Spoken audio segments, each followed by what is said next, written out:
अस्सलामुअलैकुम नाज़रीन, हेल्थोपीडिया में खुशामदीद।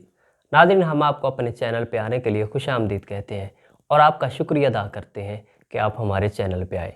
नाज़रीन, डेली की बुनियाद पे जो हम एक नुस्खा लेके हाज़िर होते हैं, आज जो हमारा नुस्खा है बहुत ही अहम है।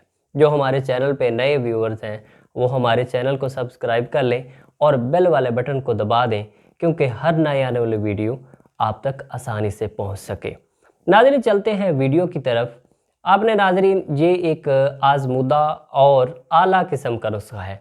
नाज़रीन, देसी अंडा लेना है, कोई टेंशन नहीं है, देसी अंडा बहुत ही आसानी से मिल जाता है।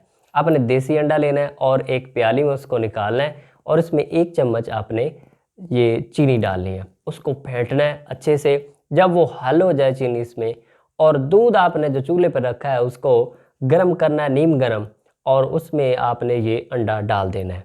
जब वो मिक्स हो जाएगा आपने उसको हिलाते रहना है। जब वो मिक्स हो जाएगा आपने उसको नीम गर्म जो जब होगा आपने उसको पी लेना है। नाज़रीन, ये एक आला किस्म का नुस्खा है, आपकी खांसी दूर करेगा, आपका नज़ला ज़ुकाम दूर करेगा। 3 दिन मुतवातर, हफ्ते में आप इसको 3 दिन इस्तेमाल कर सकते हैं। आप खांसी से भी छुटकारा मिलेगा और आप सेहत के हवाले से भी फिट हो जाएंगे। नाज़रीन, हम ऐसी वीडियो डेली की बुनियाद पे अपलोड करते रहते हैं। हमारे चैनल को सब्सक्राइब करें, लाइक करें, क्योंकि हर आने वाली वीडियो आप तक आसानी से पहुंच सके। अस्सलामु अलैकुम व रहमतुल्लाहि व बरकातुहू।